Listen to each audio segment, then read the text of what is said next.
and welcome to a truly special episode of the Upside Musings podcast. My name is Oke Ndibe, and it's my delight to welcome you on behalf of my co-host, Emeka Onyagwa.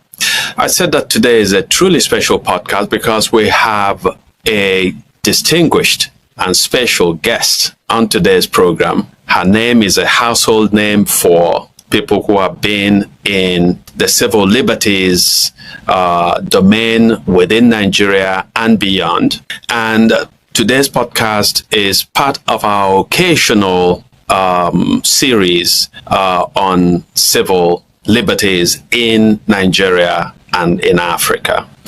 As I said, our guest is Ayo Obey. I'm going to, if I wanted to give her a real introduction, it's going to take quite a while. But she's giving me permission to give a handkerchief introduction. So Ayo Obey Ni Ogunshola is a legal practitioner and a partner with Olashopo Shonibare in the Lagos-based law firm Ogunshola Shonibare. She is a trustee of Senegal's Gore Institute and of the Brussels-based International Crisis Group. In Nigeria, she's on the board of the ZO Dibiezue Memorial Libraries and is an active member of the Bring Back Our Girls campaign. Mrs. Obey was president of the Civil Liberties Organization and has also been chair of the Transition Monitoring Group, an election monitoring / democracy building coalition of independent NGOs, the steering committee of the World Movement for Democracy, and Nigerian Civil Society's panel on police reform in Nigeria. She represented Nigerian human rights NGOs on the Police Service Commission from 2001 to 2006 and was a trustee of the CLEEN Foundation from 2001 to 2015. Mrs. Obey has written weekly columns on current affairs for Sunday Punch, Next, and The Guardian, and delivered several lectures and papers on a range of human rights and democracy-related subjects. She presented You and the Constitution and On Point for the Nigerian Television Authority and Ideas Radio, a program about integrity, ethics, and accountability in democracy on Nigeria's Info 97/3 FM. Ayo Obey, it's such a joy, such a delight, such a privilege to invite you to our podcast, Offside Musings. Welcome. Well, thank you for inviting me. Although I have to say, that was a little bit of a puffed up introduction. And though, yes, I did send you my brief biography, you'll notice that most of the things that are listed there, although there are some things that are current, but most of it relates to the distant past. And in fact, I laugh when you say a household name, because I cannot be a household name to half the people in the country who, as we know, are under the age of, is it 15 or 25 or whatever? Yes. And so I'm not sure that when you say, when you introduce a dinosaur like me, that they're saying, oh, yes, we know her. I mean, I used to do a weekly interview on Silverbird television, and I really just stopped doing my radio program. But otherwise, if you might follow me on Twitter, but otherwise, they don't necessarily know me. So, well, let me say that I was speaking for people of my generation, which is, in a sense, roughly your generation, when I said that you are a household name. For us, for me, you are household, and I'm sure that a lot of people within a certain demographic in Nigeria would not have any issues with that description.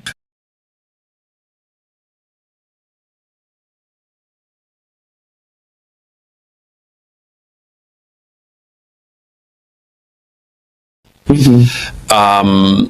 A lot of people have put this on the back burner.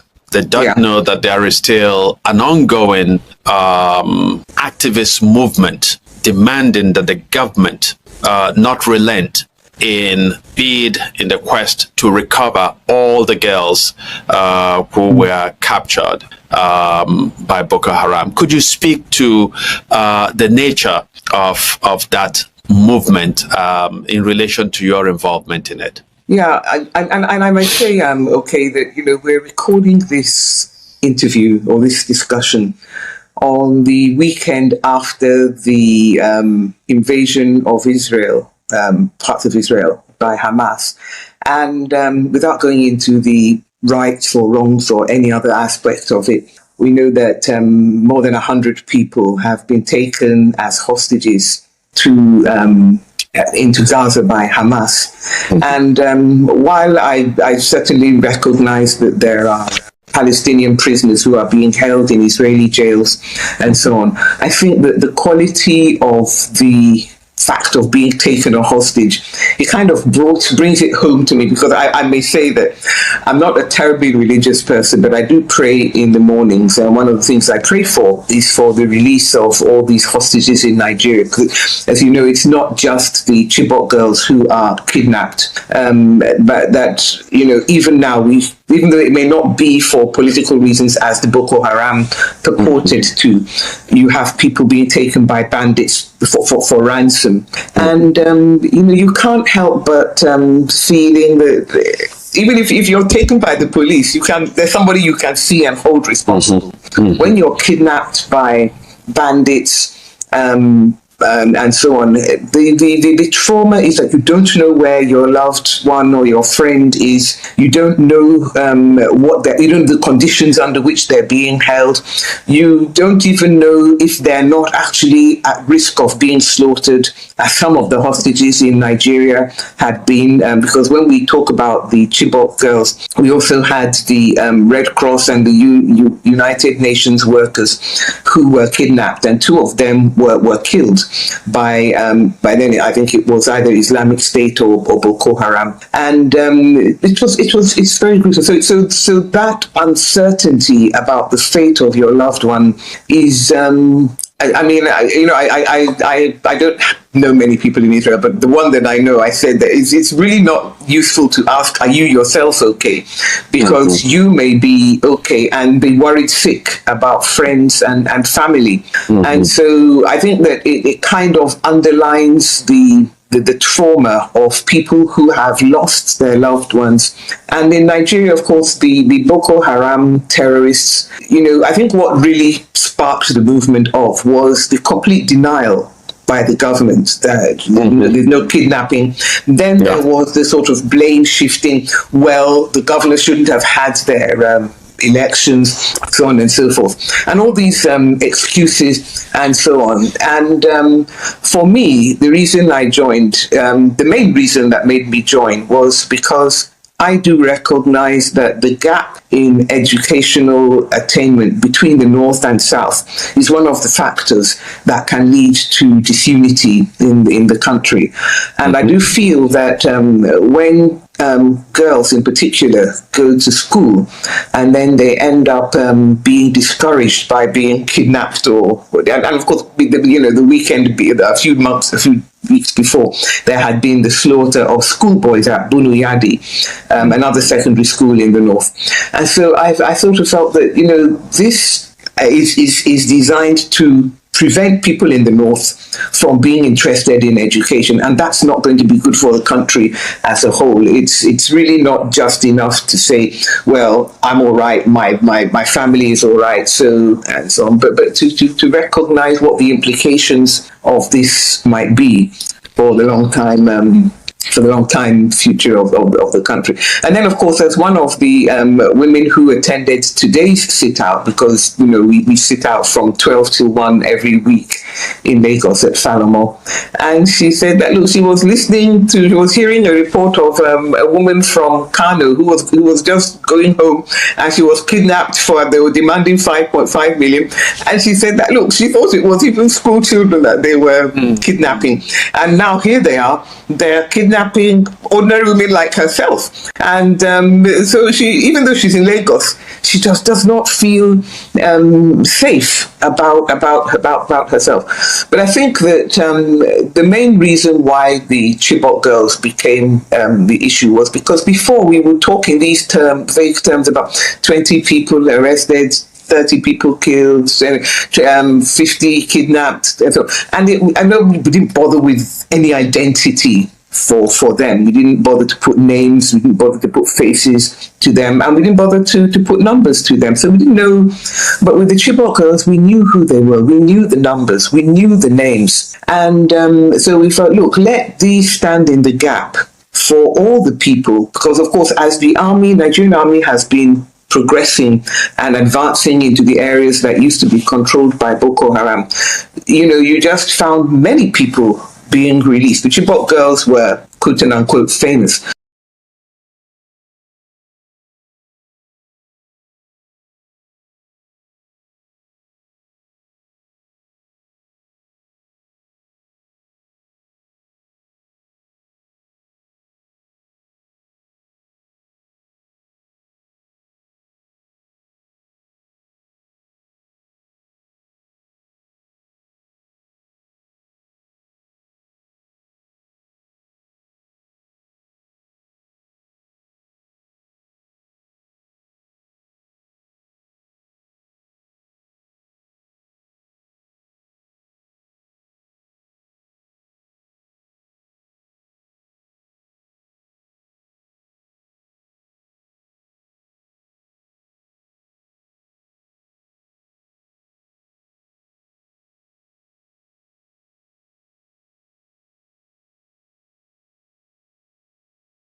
You put on a straight face, and then people say, "Actually, they don't even think that their lives are not important to them. They don't really care." And so, and because when you saw some of those girls who were returned during the first years of the Buhari administration, you had to see the joy. One of the mothers, she took her daughter, by now was, I think she was 18, and she put her on her back like a baby and was carrying her and, dancing around with her, and she was so happy. She was so happy. And, you just realize that there are, that people may not be very articulate in their expression of distress, but our government should not take that as, just move on.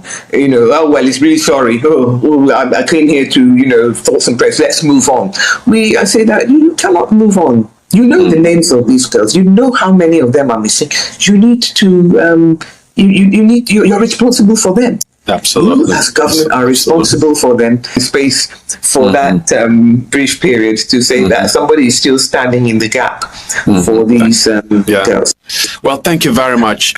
I'm going to sort of take you back to one of those moments, one of those activities that, in my view, made you known to me and known to quite a few people. And that's your involvement with the Civil Liberties Organization, which at one point was the most important organization that was advancing, catalyzing the cause of civil liberties in Nigeria.